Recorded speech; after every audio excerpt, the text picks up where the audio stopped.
Hello, everyone, and welcome into another edition of Trust the Process Live, reporting to you from our houses yet again. Week three quarantine right now, guys. Week three. We are in week three, guys. Welcome everyone back. Glad to see you guys are safe. Glad to see you guys are healthy. How's everyone holding up with quarantine? Bored as ever. You know what? Surviving is the word. That is the word of the word of the week, the word of the month, the word of 2020 is surviving, man. Damn, you're just gonna take that from me, man? That's my automatic response. You always get a chuckle out of somebody if they ask you how you're doing, and you throw a little surviving in there or getting by. You always get a chuckle. You always get a chuckle. For Jim Hyde and James Jackson, Max Koulis, I'm Sean Northcutt. We want to welcome you all into the program this evening. We want to ask you all to like, share, comment. Put it out to your friends. We love to hear from you. We're not going to be hearing from you live, unfortunately, as we are recorded, but we still love to hear from you, still love to interact. And it's draft week, guys. We have more actual sports to talk about. We don't have to make anything up for the first half of the show. We can just talk about actual things that are happening in the sports world. The Eagles are going to be drafting. Come Saturday, Sunday, they always switch this up on me. Saturday is when it's starting, I imagine? I don't know. I think it's Saturday now. Grain of salt? Grain of salt, exactly. The draft's coming. So the Eagles are going to be on the clock. You guys are Howie Roseman. It's the first round, the first pick for the Eagles. Who are you guys going with that pick? Oh, does that mean me? Do I get to go first? Hey, go ahead, Digits. We're all I mean, the most straightforward answer here is the best receiver available, right? It seems like maybe at this point that it might not just be, Judy and CeeDee Lamb and maybe that Ruggs is kind of, slipping into the being picked before the Eagles are anywhere close to being up range. So I don't know what to believe anymore. I was kind of thinking for a while that Ruggs was going to be available and we'd be able to grab him and everything would be great, right? It's a perfect fit. Now, if that's not the case, who do they turn to?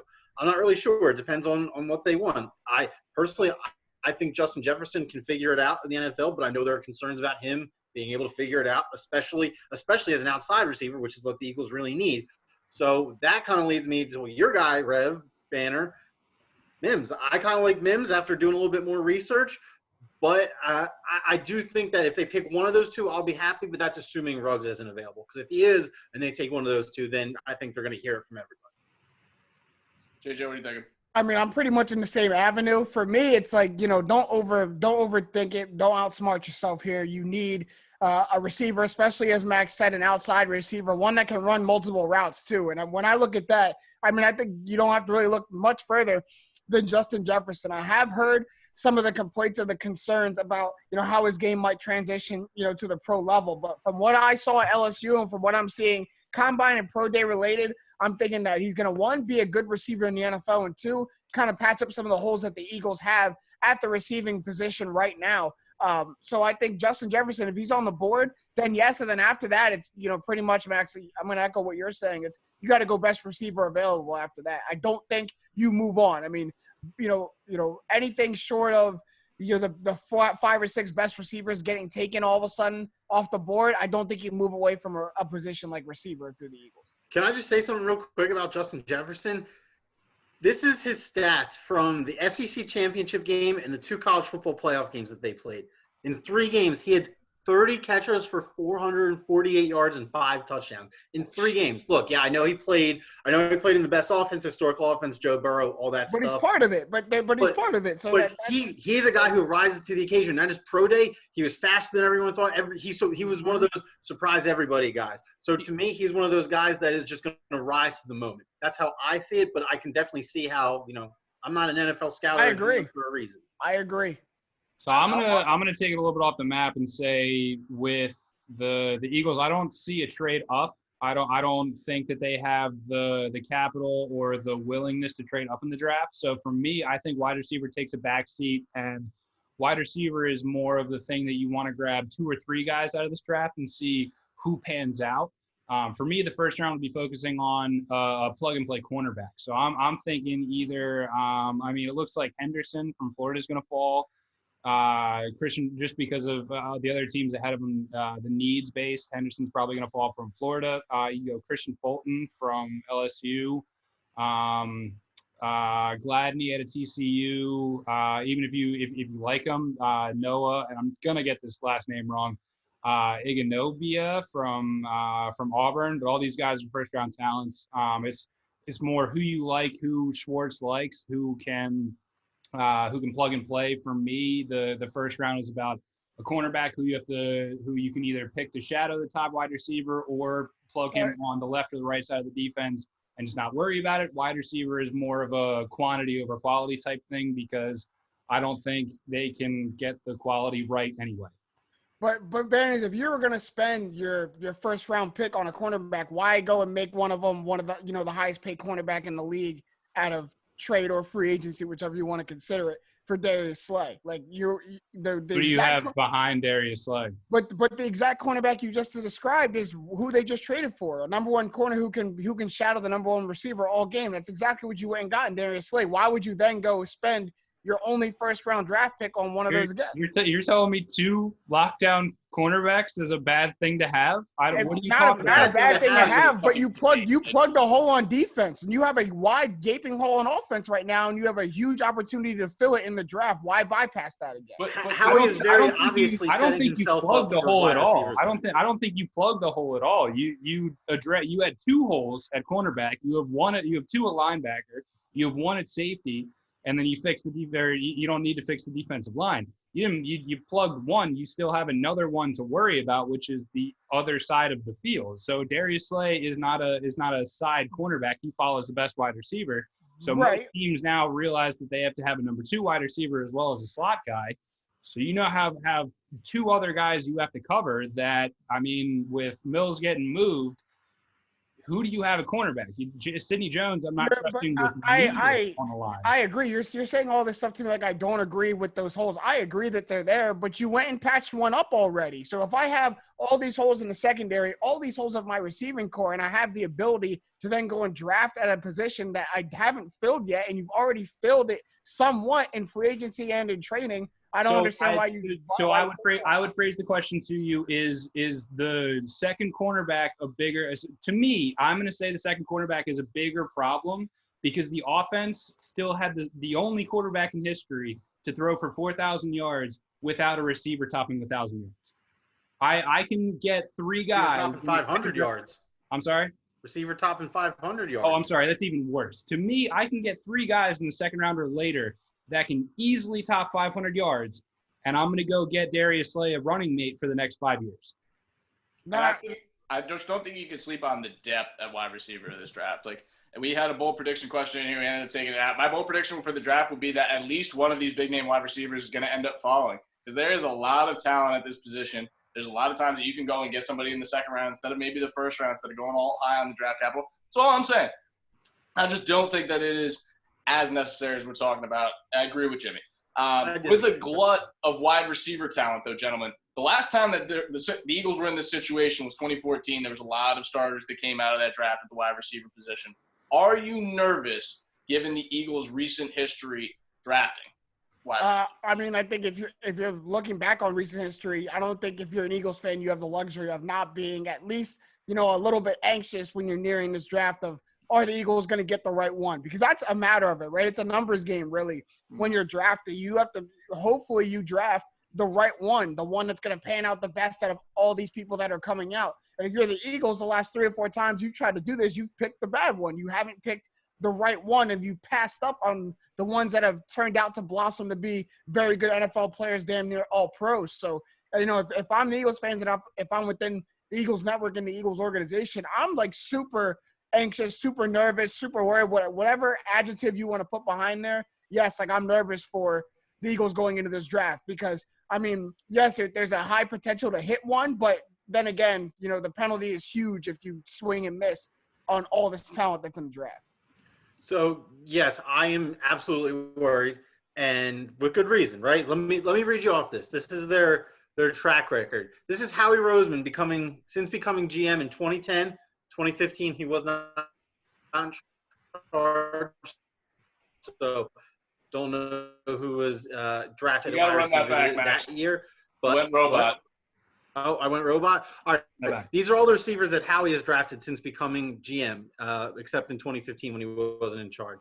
Riley Cooper, Marvin McNutt, Josh Huff, Jordan Matthews, Shelton Gibson, Mac Hollins, J.J. Arcega-Whiteside.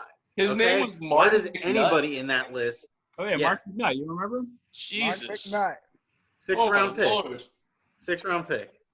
Oh, So, my right. Lord. So why do I have any reason to have faith that they're going to do the right thing and be able to hit on this? I'll say this. This is supposed to be like one of the best receiver drafts like maybe ever. So I am hoping that they can get a sure thing in the first round and hopefully strike gold, because I think they take minimum 2 receivers. Ultimately, I think they probably end up taking 3. I think they do 1 in the first round, 1 no later than the 3rd round, and then they'll throw a shot in the dark one later on in the draft, right?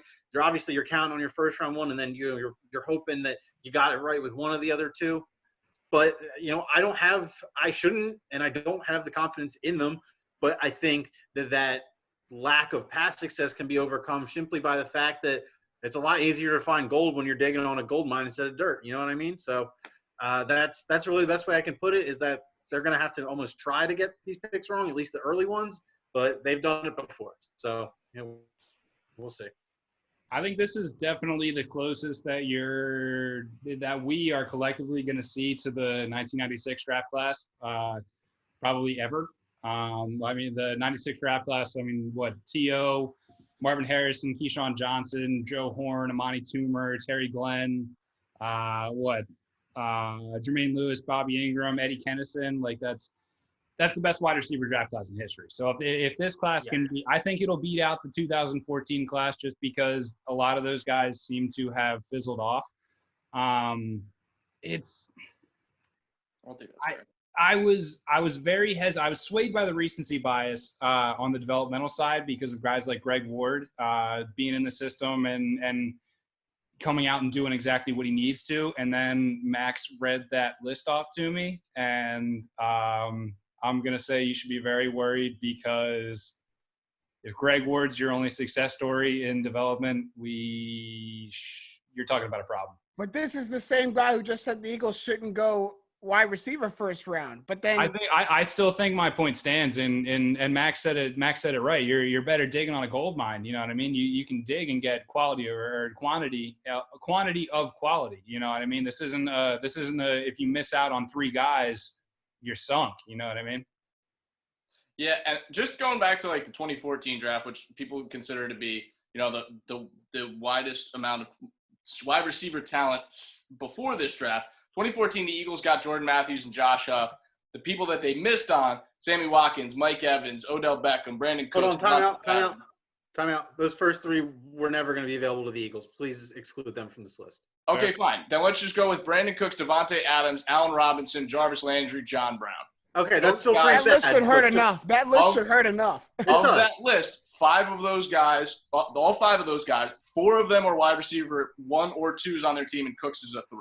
So all of them are still quality starters in this league. And Max, you said the Jefferson line about 30 catches in 3 games. The Eagles didn't have 30 catches from wide receivers like the back half of the season last year. So any of these guys would have helped. And, it's not just – it is not – I'm kind of torn. Like, there's so many holes on this Eagles team, and yet it seemed like the biggest hole last year was at wide receiver. So which way do you really go? It's a tricky little situation. And one more word before we move on. I mean, I think you're right. Jimmy, if you look at the depth of talent at this wide receiver class coming out, I mean, you can probably go down 8 or 9 guys that are going to be, legitimately be able to be used in the NFL offense. But I think when you're looking at the Eagles hole on receiver, you need like the guy right now. I mean, the guy coming back right now is maybe Deshaun Jackson. Other than that, I mean, who else is there? Greg Ward is the number 2, and you have a hurt Alshon Jeffrey, which who knows if he's going to be, part of the Eagles come the start of the regular season. So you're right. There are a bunch of guys that will be good wide receivers, but I think you're looking at a finite amount that are going to be the guys on their team. That's kind of what the Eagles are going to be looking man. for. Like, look at 2017. Like, do you really have a 1? Like, yes, you have a healthy Alshon. Well, what we thought was a healthy Alshon Jeffrey on the wrong side of 30. Like, that's not a true 1. On the wrong side of 30, but had tremendous NFC Championship and Super Bowl games. Right. So I'm talking about who was throwing him the ball. I mean, Nick Foles. I think we're getting on a different argument now. No, I'd say well, okay. So Nick Foles had probably the greatest performance of a backup QB ever. So that's not going to be repeated. I'm talking about the guy who got them home field advantage in the playoffs. Carson Wentz can make anybody look like a number one, including an Alshon Jeffrey who was on the wrong side of 30 that was never anything more than a possession receiver. Carson Wentz can definitely get more out of meets the eye from his players, from his receiving core. You're gonna have to stop short of saying he can turn any receiver into a wide receiver one. He Like, did it. he got great. You literally just contradicted yourself in saying that Alshon Jeffrey was not made to look like a number one when he's on the wrong side of 30, was a possession receiver, and put up those stats in the year that they got home field advantage and went to the Super Bowl and won. When did I ever say Alshon Jeffrey was not made to be a number one? I never said that. I never said he can get the most. Alshon Jeffrey was a number one. I said the opposite. I said Alshon Jeffrey was a number one. A healthy Alshon Jeffrey was a number one. So I would say he wasn't, which would mean your point, he makes him look like a number one. No, that's your point, Jimmy. That's not my point. So we're agreeing in a roundabout sort of way. What you're saying. That's not what I think you guys are agreeing. See, thank you, Max. We are agreeing in a roundabout sort of way. Maybe. All right. That's entirely too much talk about Alshon Jeffrey, who is dead to the Eagles, and honestly dead to this program. So we're moving on now. So the draft coming up this week, obviously no one will be in attendance with everything that's going on at the stadium to Roger Goodell. There will be no players to come up and awkwardly give Roger Goodell a handshake/hug that lasts entirely too long. But they are implementing virtual reality as a part of the draft this year, guys. And what do you think some of the lessons can be learned from virtual reality this year that can be brought into the future into more drafts as we go? Money. I mean, look, you hit it right on the head. One, I don't think anyone wants to see this kind of draft go forward in years to come. Like, no one wants to see empty stadiums. Like, no one wants to do it all virtual. But there are bags to be gained from doing stuff like this, even from the standpoint of, we were talking about it before the show, before, we went live with the show, where, it's kind of entertainment to see all those players in the green room kind of anxiously waiting for their name to be called, especially for some players that might drop. Unfortunate for them, but kind of make good TV for us is kind of watching them as they continue to fall through slots. But then you're thinking about – anyone? Say it again? Aaron Rodgers, anyone? Exactly. I know Dan started talking about that. I the saw guy that that comes to my mind. Lamar Jackson too. Like, I remember watching it. It was good TV, to watch and see how he was coping with it. But then Brady Quinn. You got to also remember that there's 6 more rounds to this thing. So there's guys who don't go to the draft, who guys in later rounds who don't even anticipate being able to go on that stage. You maybe give them an opportunity to virtually go through it, just like the first rounders would. And in the same token, now you have infinite amount of seats you can sell. Like, if you give people access to this virtual reality to see it in the crowd, then you can sell the same seat 9,000 times as long as people are willing to buy it and invest in a virtual reality. So there are some things that could come out of it, and I don't put it past the NFL to kind of venture down some of these lucrative paths. Piggybacking off that, what I really see coming out of this, right? Like, I think very obviously that the event itself is going to, hopefully be back to normal next year, right? In terms of being a huge spectacle wherever it is, whether it's Vegas or Chicago, or, wherever it's playing for next year. I'm not sure if it's going to be Vegas again after what's going on this year. What I think this really opens the door up for is, you're definitely right about the guys who aren't first-round picks. But what I'm thinking is that this gives them the opportunity, like, what about all these people, these guys who win, like conference player of the year, but get drafted in, like, the 3rd or 4th round? I think what they might do is this gives the opportunity to interview guys who have had proven success in college, but it's like, hey, maybe this guy is just going to be dominant at college and he's going to be more of a depth guy in the NFL. I think that can kind of help, in terms of, that post-selection interview. They're not going to do it for everyone, but, like, hey, now selected by the Tampa Bay Buccaneers is this linebacker who won, was a 4-year senior in the Big Ten and had, the 2nd most tackles in conference history, right? Like, being able to get some FaceTime with guys like that who aren't, like, the athletic freaks that go in the first round, but the guys who've produced for, 3-4 years in college and are going to be a solid addition to the team, but maybe not be the guy that changes the dynamic of the franchise.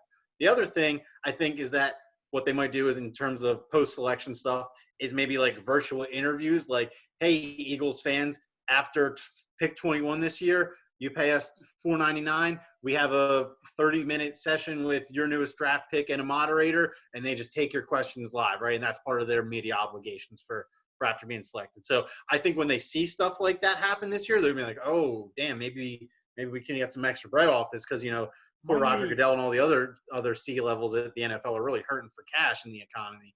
So they probably need to get another payday in there. So that's what I think is going to happen. But I think we'll see some things get adapted. There's always going to be that one thing that is actually a real hit this year that they're going to stick with forever until people get sick of it. And I think, we'll find out what it is on the night of the draft. But I think other than that, I think those could be two long-term changes that, a virtual digital setting might affect. Yeah, I agree. I think a lot of guys are going to start not coming to the draft, to be honest. I think why sit there for 4 or 5 hours like Lamar Jackson did? Yeah, I think a lot of first-round picks, with the exception of, for instance, going forward like Chase Youngs and Joe Burrows, who are going to be either the number 1 or 2 pick because you want to be in person to experience that. I think a lot of first-round guys are going to not start coming to the drafts. And it's going to be weird because the NFL wants to fill all of those 30 seats because they do one player for each team, and it is what it is. They're going to want to fill those, and it's going to be weird to, one, see how the NFL judges college athletes into who they deem second round viable, you know what I mean? To try and whoever players say no, they have to fill those seats, you know what I mean? So it's going to be weird to see who the NFL invites to fill those seats, because there's going to be a lot of guys like all these cornerbacks that we're talking about. I can guarantee they don't want to be there, you know what I mean? Like the number 28 pick, what does he want to be there for? He could be home in the classic Brett Favre picture in the jean shorts with his family on the couch, you know what I mean? Like why would you rather go to Vegas and you're under 21 so you can't go out and experience anything when you can be home with the folks, because you automatically have to be on the phone with your whole organization, do this, that, and the other thing, all these obligations that automatically hit you. It's going to be interesting to see where this goes. And then just like what James said, there's so many opportunities that the NFL can capitalize on monetarily, whether it be selling virtual sponsorships, whole other platforms that they can go on and selling just the same seat infinite amount of times. It's wild. Yeah. It really does. It seems like we are heading towards a brave new age where there's going to be a lot of stuff that we grew up and there was an institution, and there's going to be a lot of changes that come to it. And that's not just with the draft. It's going to be with games. It's going to be with media access. There's going to be a lot of changes that are coming. We just got to adjust to it. That was a great first half, guys. We got to move on to halftime. Now, moving on to our social media distancing question this week. Last week, we debated which high school phenom would have been the best college basketball player. And, one slip by us, went into the net, kind of forgot to post the poll. But our anti-reward was having to do a TikTok. JJ went ahead and accepted defeat by going ahead and doing the TikTok. No, that's the thing, is I'm not in the accept defeat. No, we're not hearing from JJ on this one. No interest. It was actually a pretty smooth TikTok, though, if you want to go check it out. Best of luck to you this week, JJ. Really, if you don't want to lose, don't do the thing that you're not supposed to do as the winner, kind of play along. Our social media distancing question this week would have been the championship game for college basketball tonight, guys. What was the greatest tournament run of all time, in your opinion? You want to start with the winner, or we want to start with our grand loser so far? I just got that was me. That kind of went over my head. But I'll start, sure. I'm pretty biased. I'm pretty known to be a Villanova Wildcats fan. And the 2016 national champion Villanova Wildcats run was, to me, the most dominant national championship run I've ever seen. I mean, I was going into that tournament thinking that Nova, wasn't going to be able to handle a lot of teams they would potentially run into, starting with that Iowa team, which they handled by, I think, at least like 12 or 13 points, and then gave Buddy Hield's Oklahoma team, one of the worst Final Four losses, in tournament history. Just absolutely slacked them. So, I mean, Villanova's run was just so dominant, and there was a different player pretty much every game. That was the reason why they were, going on this championship run, the reason why they were winning games. And I haven't seen anything like that, in my time watching college basketball. So that was pretty cool to see. And to me, that was the best run. All right. Coolest. What are you thinking? This is, I don't know. You wanted to say that team. What? You wanted to say Nova, didn't you? I did. They were heavily considered. But this next one, I'm not sure if you guys will agree with me. This is, just kind of one that pops to my mind.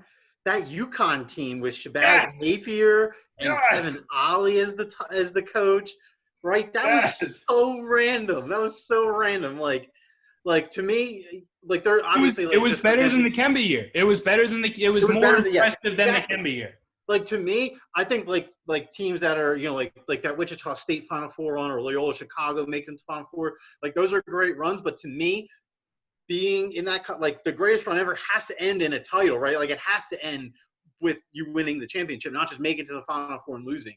And to me, like maybe it's because I was alive for it. I'm sure there might be one from the old days of college basketball when the shorts were thigh high and everyone had sideburns and stuff, that maybe there's a better title run that I don't know of on a personal level. But to me, that 2014 UConn team was just like, it was insane. Like it was so insane for that to happen. Kevin Ollie is like not the coach there anymore off the face of the earth.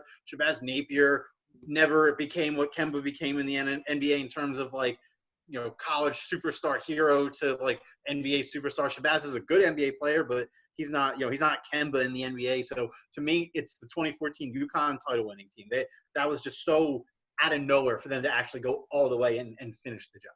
And Max, I think me and you were like, kind of synonymous in our answers. We're just on opposite sides of the spectrum. I'm going from kind of most dominant run, and you're going from most like impressive run, which kind of is like the down and out team that won, or the number one seed that just never got touched. That went through everybody. I think that's like, it's like 1A and 1B. Like we're splitting hairs. Like those are both impressive, majorly impressive runs. Do you have anything to add?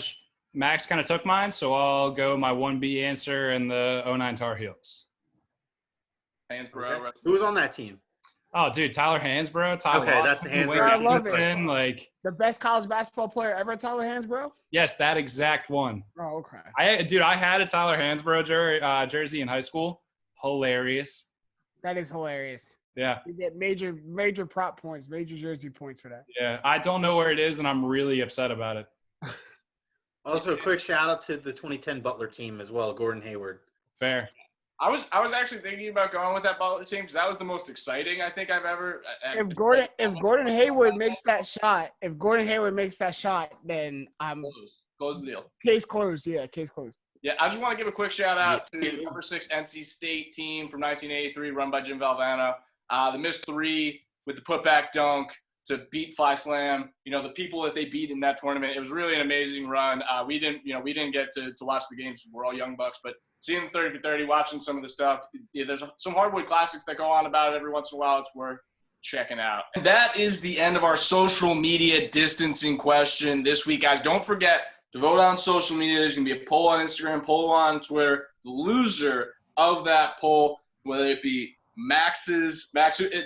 JJ, Max went with Shabazz. JJ, you went with Nova. Whoever you think is right, go ahead and give them your support, and they will be doing some anti-reward next week on the show. And if you want to check out JJ's TikTok from this week, go ahead and check out his Instagram at James Jackson. At the real Jimmy J. At the real Jimmy J. Go check it out there. It's actually really tight. I gave a compliment. Very smooth. Sister's featured, right? Yeah. My sister's featured. Jordan Satterthwaite. It was her idea, so go check it out. It's pretty cool. Honestly, very cool. Worth the watch, worth the time. We got to move into quarantine questions, guys. The second half of our show today, we'll be talking about the NBA and Corona. So it's looking more and more by the day that the season is probably going to be canceled. Should the Sixers look to make a big trade, a statement firing, or should they stand pat this offseason? What do you guys think? Should they do one of those things? Probably. Max, don't semantics me. What do they? I know. Here it goes. I know. You got me. Look, I'll say this. What they should do, I have to stay with my general intuition about these kind of things, is that in cases where stuff like this hits the fan and it's not to the point where it's totally irreparable, I think you don't make changes. I think doing this, look, just from my opinion, I think if you axe this, right, if say hypothetically, right, we're all thinking about the Brett Brown firing, right, if they go forward with this, that shows to the players, in my mind, that they had this planned all along, and it didn't matter what the outcome of this season was, right? Because think about it like this. If you're part of that team, you're thinking we have unfinished business. We're thinking we never got to the end of the regular season or got to show anything in the playoffs, right? So if you see your coach get fired after the success that you've had with him, and you got to remember there's a personal level to this too. He's worked with all these guys some of these guys for a couple of years, right? If they see him get fired after not even a single minute of playoff basketball is played, they might be like, well, if they were never serious about keeping him around, why did they keep him for this year? You know what I mean? So that's just my thought about it. Do I think that they should get rid of Brett Brown and move on? Yeah, I turned that corner, in the middle of the season. I turned that corner in the middle of the season. You guys all were there for it. I think that they should. I don't think anything's going to happen. But I agree with you, Max, is why I'm wondering why you're doing a 180 now and saying save them. Look, a bunch of companies have had to make some firings and some tough decisions because of coronavirus, and I think the Sixers are the next ones in that line. And I think it's Brett Brown. Brett Brown's got to go. Like, it's that time, Max. I agree with you that there is somewhat of a feeling of unfinished business for the Sixers. Like, I get – why you guys give me those faces? Well, I don't understand why. No, it's more to Max than you. Just because. I just think that's why it won't happen. I'm giving you my reason why it won't happen. I get, and look, you have a point. There is somewhat of unfinished business because they didn't get to finish the NBA season. But there's a difference between for the players, and there's a difference between not getting to finish it as a 2 or 3 seed and not getting to finish it as a 6 seed. It was going downhill, and it was going downhill fast. What's the reason to run it back again? Like, what's the reason to just put the same exact squad out there? No, like it's not. It doesn't make sense. Like, I think the end of the season was going to mark the end of Brett Brown's Sixers career as head coach. Unfortunately, the end of the season came quicker than expected, but I don't think that changes the outcome. It's Brett Brown. If Brett Brown didn't get the Sixers past whatever point they got to in previous years, then it was his job on the line. And I'm sorry, going into what would have been the playoffs as a 6 seed, no matter when it ends, is, that's just not getting the job done. Hey, I think they should, but I'm just telling you why they won't. I know it's ownership. I know how they think. It's not going to happen. I'm not even going to put that into the universe to get myself disappointed because I know it's not going to happen. Simple as that. Yeah. And I'll happily eat my words if I'm wrong. Happily. I think it's time for a change. Something needs to happen in that locker room. Something does. Yes. Yeah, I think the only unfinished business is for Tobias Harris, Ben Simmons, and Joel Embiid. The other players, even that, like whoever was on the roster last year, let's take a look back at it. Like Mike Scott completely fell off a cliff as much as we love him. All the other bench players, James Ennis is already gone. What other players played a major role in that run? Anybody got any, no, nobody else is here? All right, cool. So other than that, yeah, fire Brett Brown, I'm going to get the name wrong. So whatever assistant he brought over from San Antonio to right the ship. Fire them all. I'm sorry? Fire them all. Oh, yeah, fire them all. Fire the medical staff that you brought over from Penn. What's the third medical staff in 5 years? Literally fire everybody that's not Tobias Harris, Joel Embiid, and Ben Simmons. And fire Tobias Harris, too, for all that. I still reserve hope for Tobias a little bit, but literally, like Josh Harris and that whole ownership group, literally everybody besides the 4 people, Elton Brand, Joel Embiid, Ben Simmons, and Tobias Harris can go for as far as I'm concerned. Other than that, yeah, it should be a splash firing in terms of Brett Brown and his entire coaching staff. So. Can I ask you guys a question? This might be kind of sad for the people that like the Sixers here. John Wall for Al Horford. Who says no? The Wizards. Vinny in South Philly who's convinced himself about Al Horford. I don't even know. The Wizards say I'm in. I'm in. I'm about to say no one in the 215 says no to that, but I don't Dude, think Ernie Grunfeld. Huh? I think it's Ernie Grunfeld. Ernie's been fired. Oh, Ernie's been fired? Oh, good. All right. That shows how much everybody outside of D.C. pays attention to D.C. sports. I'm just going to say that's not the most ridiculous hypothetical trade I've ever heard. It just came to me like a lightning bolt. Actually, I really like that. If John Wall returns to anything, he's like the perfect guy for this team. And I don't think the Wizards ever. Like he's like the 8th man on this team, in my opinion. Like I don't even know what we're doing. Well, he's your starting shooting guard. He would have to be with that contract. Like he would have to be. Oh yeah. Oh, shooting guard in air quotes. Oh, yeah. Shooting An guard. shooting guard because you have Yeah. a point guard. Exactly. Yeah, so there's a lot of things they can do. I'm fascinated because I think this could be the first NBA offseason in some time that more teams stand pat than they actually try to go balls to the walls, just because it seems like there's not that powder keg of like the tension growing between organization and player. Mhm. There's not as like it doesn't seem like who would demand a trade right now? Like, Well, I mean, to Max, to your point, like I get it. Like, you know, we didn't get to the finish line. We get to finish the season. So a lot of teams are gonna do that exactly, Sean. They're just gonna kind of stand still and say, well, I mean, this since it paused, like don't make any sudden changes. We don't know how this was going to end. But I think the Sixers are different because the Sixers saw it the past 2 years and weren't seeing it get any better. Like, if you were a newly constructed team, then I'd say maybe pause because we don't know how this was going to end. But the Sixers had the same core for the past 2 or 3 years, saw how it ended, and this wasn't headed in the right direction as well. I would say it's going to be the weirdest NFL or NBA offseason that we can remember, mainly because a lot of people are going to be trading draft picks. The Golden State Warriors don't want to use their draft pick. They want to trade it. And then there's teams, perennial non-contenders, such as the Bulls and the Wizards and the Kings and all that. There's going to be a lot of movement for draft picks. James Wiseman's out there. The Warriors made it clear that they don't want any of the 3 to 5 top picks for whatever reason. I don't know what that is. I think it's going to be a very weird shakeup in the draft this year. Yeah. I can see it it. never sleeps is really where it comes down to.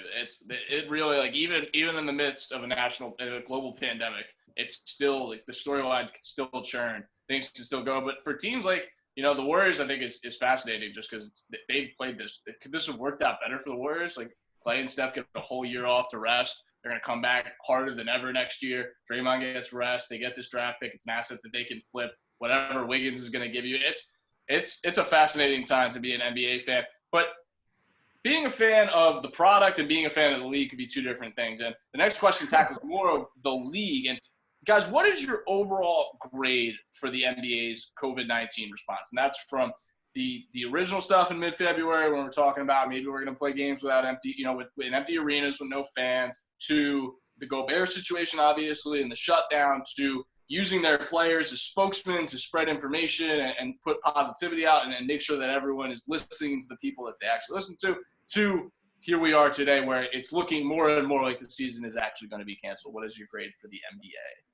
I mean, I'm going to go and kind of give them probably an A-. I think they handled mostly everything as well as you possibly could considering, you know, this crazy circumstance that we're in.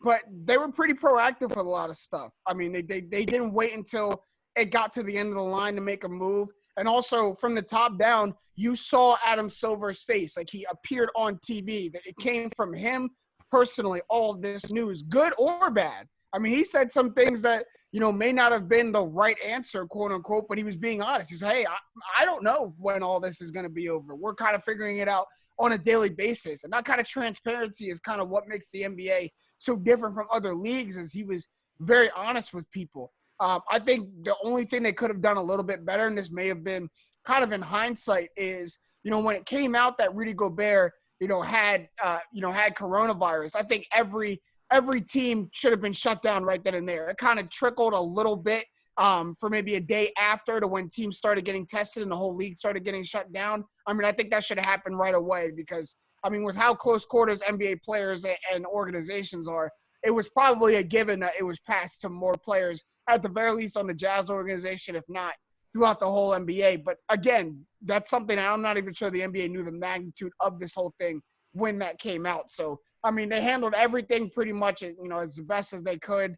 Again, I think they're one of the best run organizations, but I'll give them an A-. You could always improve on some things. Okay. Max, what do you think? I'm gonna give them like a solid B. Like, I honestly, I don't disagree with anything you said, JJ. I really don't. Like, I feel like they did everything. To me, the best way to sum it up is, I think they did a good job, but they didn't really go above and beyond in terms of like yeah, they put some classic games on TV, but like a lot of them weren't even like the best. Like this is me just kind of like nitpicking, but like this part of their strategy to like, you know, combat that and keep their product alive is like, hey, we're gonna give you classic like games and performances, but I feel like they could have chose better games. Like it took them like 2.5 weeks of doing this to put on any game in the 2016 finals, just like stuff like that. For a while, it was just like regular season games. So I'm gonna complain about that.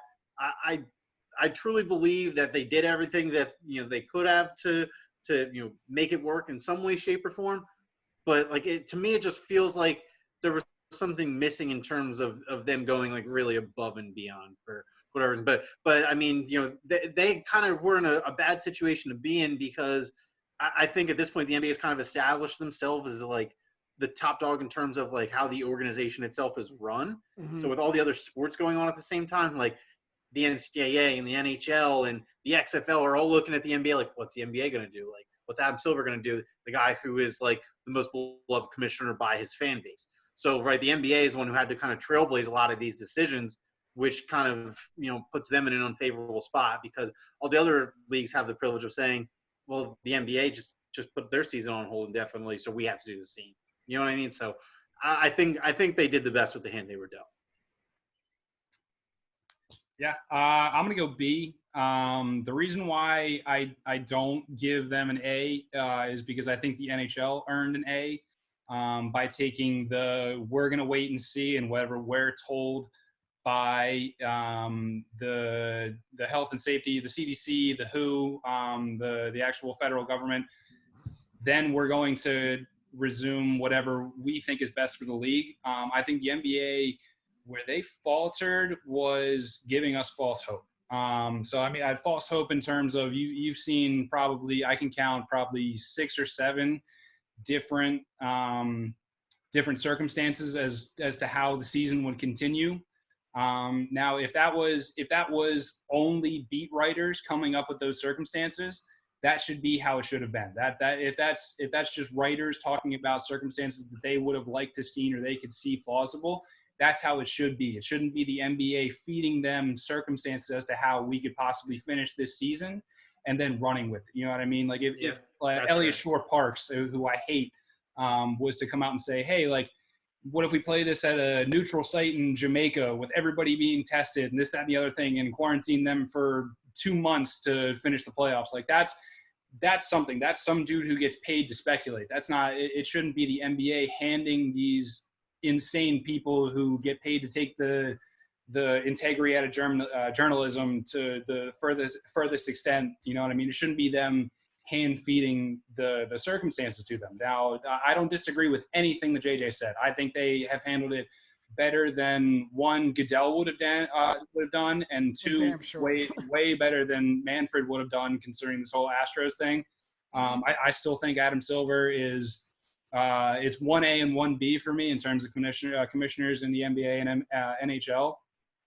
But the whole false hope circumstances, like there's been way too much stuff fed out there to the masses for me to give them an A instead of just waiting and seeing what they were recommended, instead of trying to be quote unquote proactive in coming up with circumstances and just how they could possibly try and get this product back on the court. You know what I mean? It's I get it. You want to say something, you want to be out there, and you want to be the league taking the stand, being the forefront. But sometimes, as the NHL has showed us, it's better to wait and see instead of just running your mouth and running stuff on Twitter.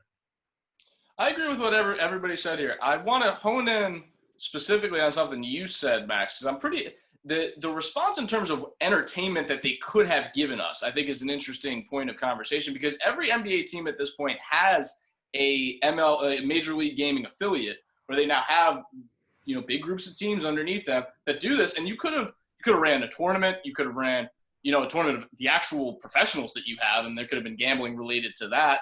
Then you could have also done, like, you could have ran the playoffs with just those, like the teams that were in the playoffs. You could run them with their Major League Gaming affiliates, and now you have a little bit more entertainment for the people. I think that could have been interesting. I agree with you. There could have been some things that you said, but James, I think you're dead on. I think that the giving people hope, speculation is for media members who are trying to get clicks on their article, not a league who's trying to be run efficiently as, you know, a major source of jobs, you know, people industry, people that work in the stadiums, people that walk around with beer, people that sell beer at vendors sites, people that sell T-shirts, all of these different people, besides the players and the owners and the fans and everybody else, all of these different people that are waiting and expecting sports to resume in their life, the false hope that was given. I definitely think docks them a couple grades. I would even give them a C for speculation. So guys, we gotta move on now. We gotta keep going. So right now, one of those things that I was talking about, Major League Gaming, is going on with the players themselves as they are participating in their own 2K Players Tournament. The first round has been completed. The people that are left in the field: Derek Jones, DeAndre Ayton, Trae Young, Pat Bev, Montrezl Harrell, Rui Hachimura, Devin Booker, Andre Drummond. Out of that field, guys, who do you think is going to come away with 2K glory? Any takers for the first one? Oh, all right. My time to shine. Go ahead, All right, so I didn't realize this until I was doing research. So hold on, I just gotta. Yeah, all right, here we go. So I didn't know this, but players were seeded by their in-game overall. So when I was like looking at scores, I thought they were all just like randomly matched up. It didn't even occur to me like that it was going to be seeded that way. So I don't know when this was. I guess this was over the weekend at some point. Andre Drummond and DeMarcus Cousins played, and Andre Drummond won 101-49. So I'm going to say anyone with that much determination to literally just humiliate their opponent. Is that a product of Andre Drummond being good, or is that a product of Boogie being bad? Like, Bro, that sounds like Boogie is trash at 2K. I'm going to say this. DeMarcus Cousins has had a lot of time off the last couple of years. I would like to think that he has had enough time to get good on 2K. Andre Drummond gave him that work. Bro, could you imagine being in freshman dorms and losing to your boy by whatever that amount was? You couldn't play again. You couldn't play again in my dorm. You're gone, yeah. Bro. You're not getting the sticks anymore. You can't play no more. No, hell no. You gotta give up the stick to get better before you're allowed to play a real person again. Right.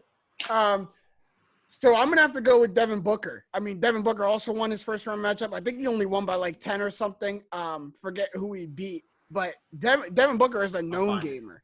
Like Devin Booker, this is like when in his spare time when he's not putting in work or playing, this is what he does is gaming.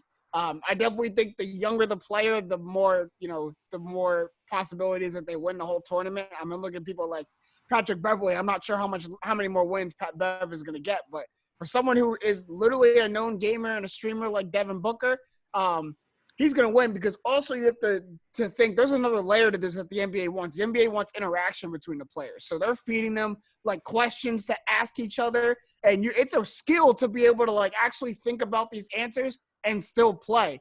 And Devin Booker already has that practice. He streams. So he's already used to having a conversation while playing at the same time. I'm not sure how many people are. So I'm going D-Book. Okay, and just for consistency records, he beat Michael Porter Jr. 85-75.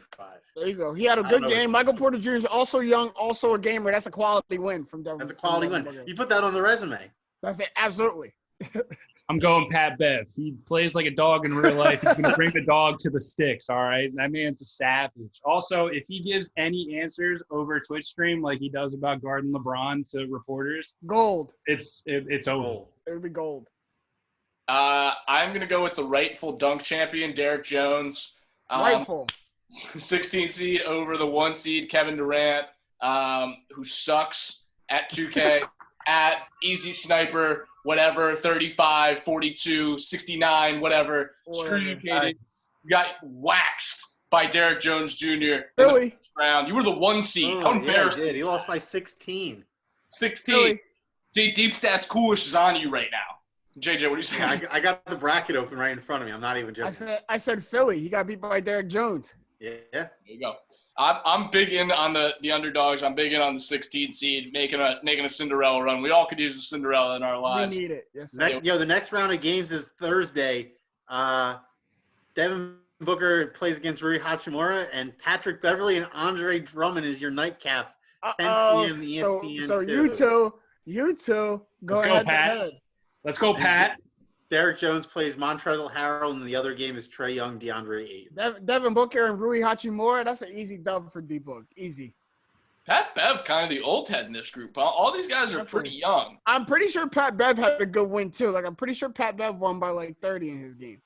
The streaming point is incredibly well made by you. Yeah, I didn't even consider that, honestly. It just shows how much, again, I think it shows Jimmy's point, how much of a dog Pat Bev is, that he's probably got 10 years in all these guys, and he's still yeah. It's impressive. That's all we got for the show tonight, guys. We got to move into tap outs now. Who wants to lead us off? I got a really quick one, easy one, so I can go first. Today is my lovely mother's birthday. Happy birthday, Mom. Happy birthday, Mama Coolish. Happy birthday. All right, JJ.